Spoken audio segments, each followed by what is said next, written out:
السلام عليكم ورحمة الله وبركاته. ازيكم يا شباب، اخباركم ايه؟ يا رب دايما تكونوا بخير. النهارده غابت الاهداف وتأجل الحسم، ولكن الحمد لله والشكر لله اتأجل الحسم عندنا بالقاهرة.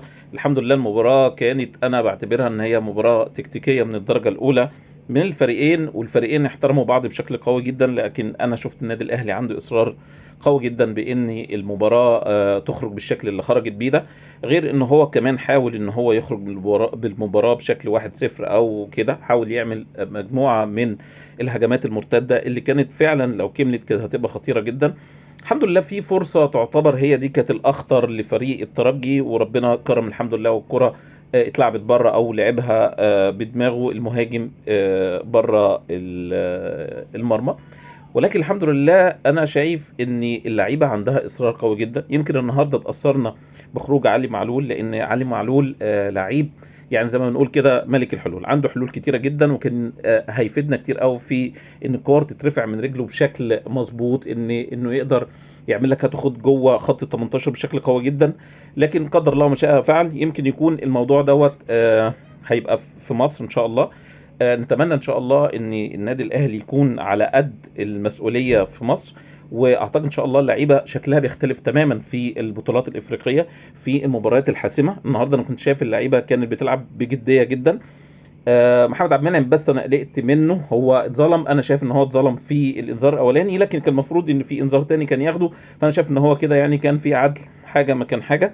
لكن لازم يهدى شويه. محمد عبد المنعم من اللعيبه الخطيره جدا اللي بنعتمد عليها دايما في المباريات النهائيه، دايما بيقدر ان هو يخلص لك مباراه بهيد رائع منه، بيقدر ان هو يخطف خطوه قبل المدافع، وبيقدر ان هو يركن الكرة بشكل مميز جدا، ودي كرة فيه مميزة جدا، ودي يمكن كان سبب ان فريق الترجي النهارده ما كانش شرس هجوميا، لانه كان عارف ان خطورة الاهلي في الهجمات المرتدة بتاعته. كان انا اعتقد ان امام عاشور كان له دور كبير جدا في وقف الهجوم، لانهم عارفين ان امام مجرد ان انت تديله مساحة فبيبدأ ان هو يتحرك بشكل قوي، عنده امكانيات الشوط، عنده امكانيات انه يلعب السيروهات بشكل مميز جدا، ولذلك هم كانوا مركزين قوي النهارده على ان امام ما ياخدش الفرصه دي. وده يمكن برضو كان ميزه، يمكن امام بنعتبره ان هو جندي مجهول. هو امام ما شفناهوش كتير في كور، ما شفناهوش في حاجات خطيره، لكن هو وجوده كان خطير جدا انه يحد من هجوم فريق الترجي اللي على ارضه ما تحسش ان هو يخوف يعني.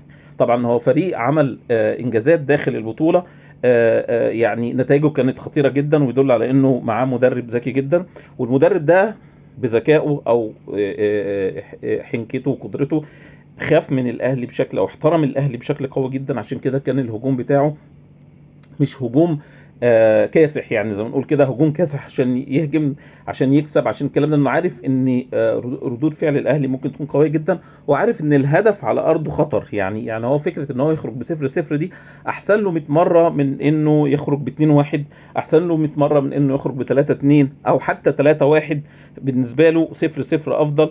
هنا كده بيعتبر نفسه ان هو عنده موقعه تانية وهو راح يقابل الاهلي وهما الاثنين 0-0. لكن شايف طبعا عندنا استاد الرعب، استاد القاهرة، هيبقى اتمنى ان شاء الله ان احنا نملى الاستاد. وطبعا احنا عارفين جماهيرنا لما بتبقى بتملى الاستاد بتهز الاستاد وبتخلي اللعيبة تلعب من نار. ان شاء الله اتوقع باذن الله ان شاء الله ان تكون البطولتين الاهلي والزمالك ان شاء الله نحصل على البطولتين الافريقيتين ان شاء الله، ويبقى الحسم عندنا دايما باذن الله هنا في مصر.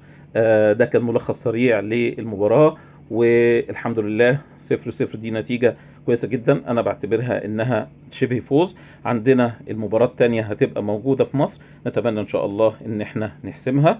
والسلام عليكم ورحمة الله وبركاته.